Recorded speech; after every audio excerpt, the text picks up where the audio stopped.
नमस्कार, आप सभी का स्वागत है हिंदी सब्जेक्ट के टेस्ट में। इसमें आपको 20 प्रश्न मिलेंगे। इन प्रश्नों के माध्यम से आप खुद को जांच सकते हैं, परख सकते हैं कि आपकी तैयारी आगामी परीक्षा के लिए कितनी है। तो चलिए आज का टेस्ट स्टार्ट करते हैं। आज का पहला प्रश्न है, किसने द्विवेदी काल को जागरण सुधार काल नाम से अभिहित किया है? डॉक्टर नगेंद्र, हजारी प्रसाद द्विवेदी, आचार्य रामचंद्र शुक्ल, डॉक्टर बच्चन सिंह। तो ये किया है डॉक्टर नगेंद्र ने। ये ऑप्शन सही है। समय सीमा है ये इसकी, तो ये है 1900 से 1918 ईस्वी, 18 ईस्वी तक ये जो है समय डॉक्टर नगेंद्र के अनुसार है। आचार्य रामचंद्र शुक्ल ने द्विवेदी युग को नई धारा द्वितीय उत्थान के अंतर्गत रखा है। नई धारा द्वितीय उत्थान के अंतर्गत, और समय सीमा है आचार्य रामचंद्र शुक्ल के अनुसार 1893 से 1918 ईस्वी तक। ये जो है आचार्य रामचंद्र शुक्ल के अनुसार है द्विवेदी युग का जो है समय सीमा। अगला प्रश्न है, किस रचना का नाम सर्वप्रथम ब्रजांगना विलाप था? प्रिय प्रवास, वैदेही वनवास, रसिक रहस्य, पारिजात। तो ये जो है प्रिय प्रवास का था। प्रिय प्रवास का समय 1914 ईस्वी। सर्ग इसमें जो है प्रिय प्रवास में 17 सर्ग हैं। खड़ी बोली हिंदी का प्रथम महाकाव्य है। प्रिय प्रवास खड़ी बोली हिंदी का प्रथम महाकाव्य है। प्रिय प्रवास का संपूर्ण काव्य संस्कृत के वर्ण वृत्तों पर आधारित है। पारिजात 1937 में प्रकाशित हुआ। कब? 1937 में, और इसमें 15 सर्ग हैं। आध्यात्मिक एवं धार्मिक विषयों का वर्णन है। इसमें जो है पारिजात में आध्यात्मिक एवं धार्मिक विषयों का वर्णन है। रसिक रहस्य 1899 ईस्वी। कब? 1899 ईस्वी। प्रमुख काव्य है, यह जो है प्रमुख काव्य है। वैदेही वनवास 1941 ईस्वी में 1941 ईस्वी में प्रकाशित हुआ, और इसमें वैदेही वनवास में 18 सर्ग है, और इसमें राम के द्वारा सीता के निर्वासन की कथा है। वैदेही वनवास में राम के द्वारा सीता के निर्वासन की कथा है, और ये सभी जो हैं रचनाएं अयोध्या प्रसाद सिंह हरिऔध की हैं। किसकी? हरिऔध जी की रचनाएं हैं। सभी रचनाएं अयोध्या प्रसाद हरिऔध सिंह की हैं। अगला प्रश्न है, किस रचना को डॉक्टर नगेंद्र ने जनवादी काव्य कहा है? पंचवटी, गुरुकुल, साकेत, सिद्धराज। तो ये कहा है साकेत को। सी ऑप्शन सही होगा। साकेत का प्रकाशन वर्ष 1931 ईस्वी, और सर्ग 12 सर्ग। साकेत शब्द मूलतः पाली भाषा का शब्द है, जिसका अर्थ है अयोध्या, जिसका अर्थ है अयोध्या। पेपर में बहुत बार पूछा है साकेत का अर्थ क्या है, तो वो है अयोध्या। और ये पंचवटी, गुरुकुल, साकेत, सिद्धराज, ये सारी रचनाएं मैथिली शरण गुप्त की हैं। सभी रचनाएं मैथिली शरण गुप्त जी की हैं। अगला प्रश्न है, कामता प्रसाद गुरु के किस ग्रंथ की रचना खड़ी बोली में हुई है? भौमासुर वध, विनय पचासा, हिंदी व्याकरण, पद्य पुष्पावली। तो ये जो है पद्य पुष्पावली की रचना। ये सारी रचनाएं कामता प्रसाद गुरु जी की ही हैं। हिंदी व्याकरण इनकी प्रसिद्धि का मूल आधार है। हिंदी व्याकरण इनकी प्रसिद्धि का, किसकी प्रसिद्धि का? कामता प्रसाद गुरु की प्रसिद्धि का मूल आधार है। यह इनका व्याकरण ग्रंथ है। इन्हें हिंदी भाषा का पाणिनि भी कहा जाता है। इन्हें कामता प्रसाद गुरु को इन्हें हिंदी भाषा का पाणिनि भी कहा जाता है। भौमासुर वध और विनय पचासा, ये दोनों रचनाएं ब्रज भाषा में रचित हैं। ब्रज भाषा में रचित है। पूछा जाएगा कि कामता प्रसाद गुर की कौन सी रचना ब्रज भाषा में है? तो भौमासुर वध और विनय पचासा दोनों है। पद्य पुष्पावली खड़ी बोली में है। अगला प्रश्न है, साकेत संत महाकाव्य के रचनाकार हैं? द्वारका प्रसाद मिश्र, बलदेव प्रसाद मिश्र, उदय शंकर भट्ट, प्रताप नारायण पुरोहित। तो ये हैं बलदेव प्रसाद मिश्र। ये चारों महाकाव्य विधा की रचनाएं हैं और साकेत संत महाकाव्य के रचनाकार बलदेव प्रसाद मिश्र जी हैं और इसका प्रकाशन 1946 ईस्वी में हुआ है। कब? 1946 ईस्वी में। द्वारका प्रसाद मिश्र ने कृष्णायन महाकाव्य की रचना की। किसकी? कृष्णायन। और ये 1943 ईस्वी में प्रकाशित हुआ है। 1943 ईस्वी में। उदय शंकर भट्ट ने तक्षशिला महाकाव्य की रचना की और यह जो है 1931 ईस्वी में 1931 ईस्वी में प्रकाशित हुआ। प्रताप नारायण पुरोहित ने नल नरेश महाकाव्य की रचना की। नल नरेश। और यह जो है 1933 ईस्वी में प्रकाशित हुआ। अगला प्रश्न है, प्रकाशन काल के अनुसार सही क्रम है? मिलन, पथिक, मानसी, स्वप्न, स्वप्न, पथिक, मानसी, मिलन, मिलन, मानसी, पथिक, स्वप्न, स्वप्न, मिलन, मानसी, पथिक। तो देखते हैं, मिलन का प्रकाशन वर्ष है 1917 ईस्वी। पथिक का है 1920 ईस्वी। 1920 ईस्वी। मानसी 1927 ईस्वी। स्वप्न 1929 ईस्वी। 1929 ईस्वी में हुआ। तो इस प्रकार देखते हैं, मिलन 1917, उसके बाद पथिक 1920, फिर मानसी 1927, स्वप्न। इस प्रकार ए ऑप्शन हमारा सही होगा। और ये सारी रचनाएं राम नरेश त्रिपाठी की रचनाएं हैं। किसकी? राम नरेश त्रिपाठी की रचनाएं हैं। अगला प्रश्न है, छायावाद तत्वतः प्रकृति के बीच जीवन का उद्गीत है? किसने कहा है? डॉक्टर नगेंद्र, डॉक्टर रामविलास शर्मा, महादेवी वर्मा, आचार्य रामचंद्र शुक्ल। तो ये कहा है महादेवी वर्मा ने। सी ऑप्शन हमारा सही होगा। डॉक्टर नगेंद्र ने छायावाद के विषय में कहा है, तो वो कहा है छायावाद स्थूल के प्रति सूक्ष्म का विद्रोह है। छायावाद स्थूल के प्रति सूक्ष्म का विद्रोह है। रामविलास शर्मा कहते हैं छायावाद स्थूल के प्रति, छायावाद स्थूल के प्रति सूक्ष्म का विद्रोह नहीं है। विद्रोह नहीं है। इन दोनों कथनों में डॉक्टर नगेंद्र और डॉक्टर रामविलास शर्मा के कथन तो सेम है, लेकिन जरा सा ध्यान देने की ज़रूरत है, क्योंकि डॉक्टर नगेंद्र ने कहा है छायावाद स्थूल के प्रति सूक्ष्म का विद्रोह है और डॉक्टर रामविलास शर्मा ने कहा है छायावाद स्थूल के प्रति सूक्ष्म का विद्रोह नहीं है। कभी कभी आते हुए प्रश्न भी हमारे हैं और नहीं है में गलत हो जाते हैं, तो इस प्रकार आप लोग विशेष ध्यान देने की ज़रूरत है हम लोगों को। और आचार्य रामचंद्र शुक्ल छायावाद के विषय में कहते हैं छायावाद शब्द का प्रयोग दो अर्थों में समझना चाहिए। शुक्ल का कथन है छायावाद शब्द का प्रयोग दो अर्थों में समझना चाहिए। एक तो रहस्यवाद के अर्थ में, एक तो रहस्यवाद के अर्थ में, जहां इसका संबंध काव्य वस्तु से है। दूसरा प्रयोग काव्य शैली या दूसरा प्रयोग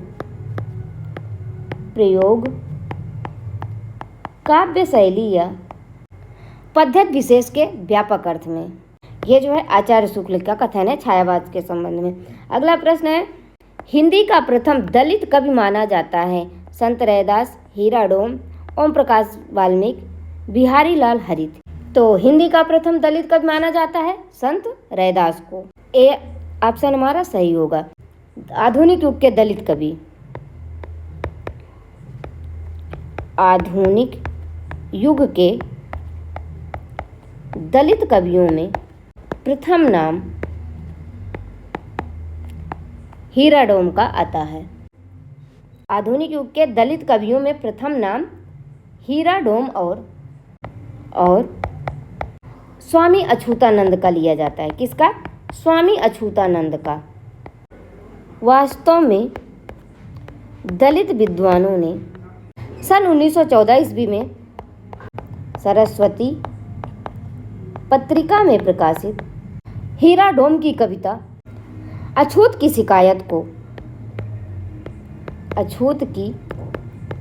शिकायत को हिंदी की प्रथम दलित कविता माना है। अछूत की शिकायत किसकी कविता है? तो वो हीरा डोम की है और यह हिंदी की प्रथम दलित कविता मानी गई है। और यह जो है किसमें प्रकाशित हुई या किस पत्रिका में प्रकाशित हुई? तो सरस्वती पत्रिका में। और कब प्रकाशित हुई? तो 1914 ईस्वी में प्रकाशित हुई है। दक्षिणी हिंदी गद्य की प्रथम पुस्तक मानी जाती है शिकारनामा, मिराजुल आस्कीन, हिदायतनामा, तिलावतुल वजूद। तो ये है मिराजुल आस्कीन। बी ऑप्शन हमारा सही होगा। ये सभी रचनाएं ख्वाजा बंदा नवाज गेसूद राज जी की हैं। और ख्वाजा बंदा नवाज गेसूद राज का जीवन काल है 1318 से, जीवन काल इनका 1318 से 1422 ईस्वी। ये जो हैं ख्वाजा बंदा नवाज गेसूद राज दक्षिणी हिंदी के प्रथम गद्य लेखक हैं। दक्षिणी हिंदी के प्रथम गद्य लेखक कौन है? तो ख्वाजा बंदा नवाज गेसूद राज जी हैं। और प्रथम पुस्तक मानी जाती है मिराजुल आस्कीन को। अगला प्रश्न है, अलंकार योजना के संबंध में उत्प्रेक्षाओं का बादशाह तुलसीदास को किसने कहा है? लाला भगवान दीन, डॉक्टर बच्चन सिंह, डॉक्टर उदयभान सिंह, आचार्य रामचंद्र शुक्ल। तो ये कहा है डॉक्टर उदयभान सिंह ने। सी ऑप्शन हमारा सही होगा। तुलसीदास को अलंकार योजना के संबंध में उत्प्रेक्षाओं का बादशाह कहा है और वो किसने कहा है? डॉक्टर उदयभान सिंह ने कहा है। लाला भगवान दीन और बच्चन सिंह ने कहा है इनको रूपकों का बादशाह दोनों लोगों ने कहा है तुलसीदास को रूपकों का बादशाह। ये जो है लाला भगवान दीन और डॉक्टर बच्चन सिंह ने कहा है तुलसीदास को रूपकों का बादशाह। और आचार्य रामचंद्र शुक्ल अनुप्रास का बादशाह कहा है। अनुप्रास का बादशाह।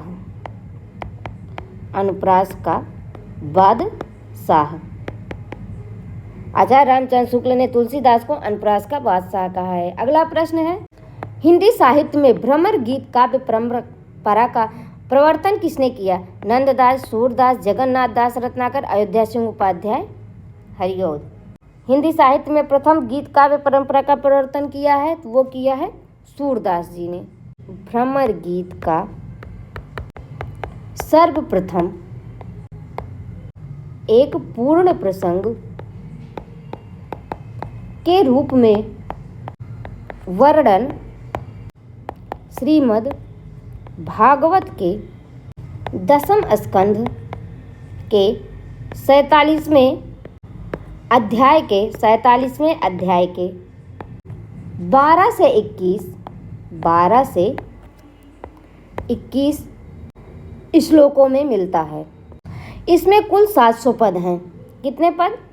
700 पद हैं। प्रोफेसर मैनेजर पांडे ने भ्रमर गीत का तीन रूप बताया है। प्रोफेसर मैनेजर पांडे ने भ्रमर गीत का 3 रूप बताया है। पहला, कृष्ण का प्रतीक।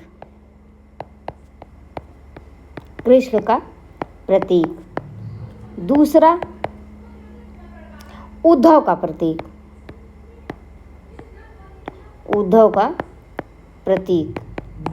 और तीसरा है स्वतंत्र रूप। भ्रमर गीत को उपालंब काव्य भी कहा गया है। पूछ लिया जाएगा कि मैनेजर पांडे ने भ्रमर गीत के कितने रूप बताए हैं तो वो 3 रूप बताए हैं, या संख्या पूछ ली जाएगी या इनमें से 3 दे दिया जाएगा, एक कोई अलग दे दिया जाएगा तो उसको भी पूछ सकते हैं।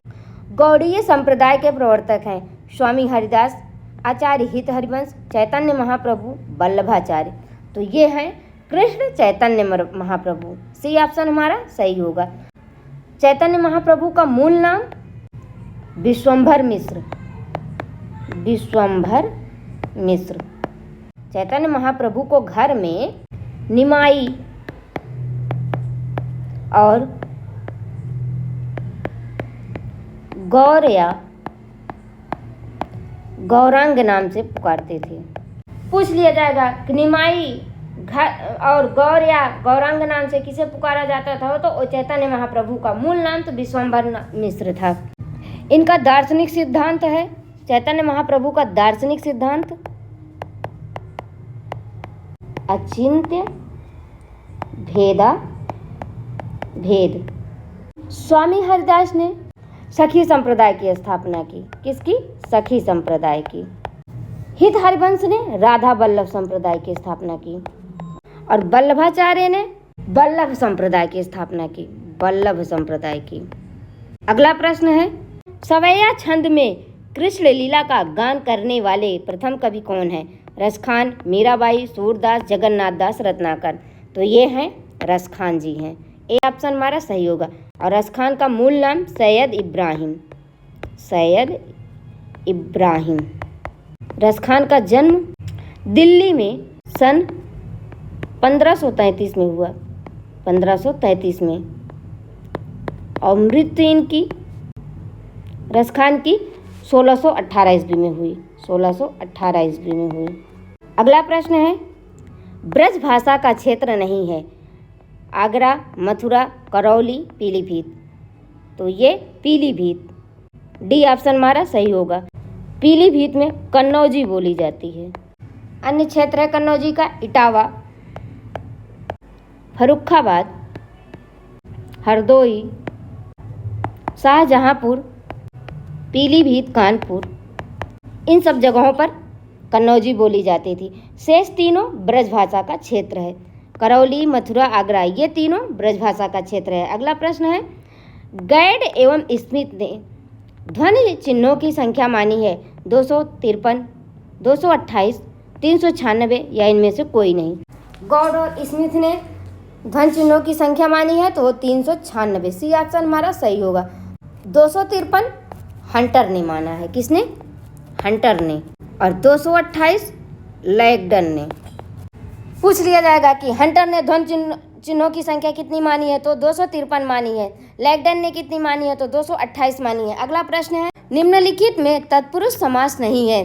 बलि पशु, गुरु भाई, जाति भ्रष्ट, आपाद मस्तक। तो ये है आपाद मस्तक। ये जो है इसमें अव्ययी भाव समास है और तीनों में तत्पुरुष समास है। इस समास में पहला पद, किस समास में? अव्ययी भाव समास में पहला या पूर्व पद, पहला या पूर्व पद प्रधान होता है और सामासिक पद क्रिया विशेषण अव्यय हो जाता है। अगला प्रश्न है, अरबी भाषा का शब्द है कायदा, खामोश, बेगम, झंडा। ये है अरबी भाषा का शब्द कायदा। ए ऑप्शन हमारा सही होगा। खामोश फारसी भाषा का शब्द है। बेगम तुर्की भाषा का शब्द है। झंडा द्रविड़ भाषा का शब्द है। अगला प्रश्न है, स्वनिम कहते हैं ध्वनि को, पद को, शब्द को, वाक्य को। तो पूछा गया है कि स्वनिम किसे कहते हैं, तो स्वनिम जो है ध्वनि को कहते हैं। स्वनिम शब्द संस्कृत के स्वन धातु से बना है। किससे? स्वन धातु से बना है, जिसका अर्थ होता है ध्वनि। ध्वनि के 3 पक्ष होते हैं।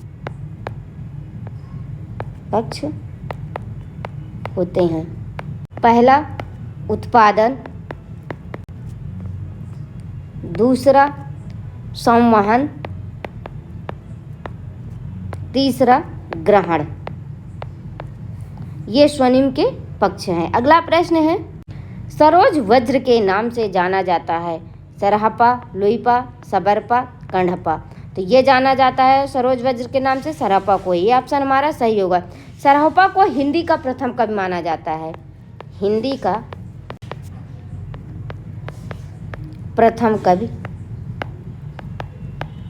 माना जाता है। इन्हें जो है सरोज वज्र, राहुल भद्र, आदि नामों से भी जाना जाता है। सिद्धों में सबसे पुराने हैं, सराफा जो हैं सिद्धों में सबसे पुराने हैं। और राहुल सांकृत्यायन ने इनका समय, राहुल सांकृत्यायन के अनुसार इनका समय के अनुसार इनका समय 769 ईस्वी है। कितना? 769 ईस्वी। और विनयतोष भट्टाचार्य के अनुसार, विनयतोष भट्टाचार्य के अनुसार तो विक्रम संवत 690। और सन में पूछा जाए तो सन 633 ईस्वी। ये जो है विनयतोष भट्टाचार्य जी ने बताया है। अगला प्रश्न है और आज का ये अंतिम प्रश्न है। हिंदी का प्रथम ऐतिहासिक रास ग्रंथ है। पंच पांडव रचित रास, भारतेश्वर बाहुबली रास, उपदेश रसायन रास, संदेश रास। हिंदी का प्रथम ऐतिहासिक रास ग्रंथ तो पंच पांडव है, ये ऑप्शन हमारा सही होगा। और यह जो है शालभद्र सूर्य द्वितीय को माना जाता है। इसका रचनाकार शालभद्र सूर्य द्वितीय को माना जाता है। और इसका रचनाकाल है 1350 ईस्वी। पंच पांडव का समय 1350 ईस्वी में इसकी रचना हुई है। भरतेश्वर बाहुबली रास के रचनाकार शालिभद्र सूर्य जी हैं, शालिभद्र सूर्य। और उपदेश रसायन रास जिनदत्त सूर्य की रचना है। किसकी? जिनदत्त सूर्य की। और संदेश रासक अब्दुल रहमान की रचना है, अब्दुल रहमान की रचना है। आज की क्लास यहीं पर समाप्त होती है। आप लोगों से विनम्र निवेदन है कि कृपया आप लोग चैनल को लाइक, कमेंट, सब्सक्राइब करिए, बेल आइकन दबा दीजिए ताकि आप लोगों को वीडियो का हर नोटिफिकेशन मिलता रहे। और आप लोग वीडियो को शेयर भी करिए। मिलते हैं अगली क्लास में, तब तक के लिए नमस्कार।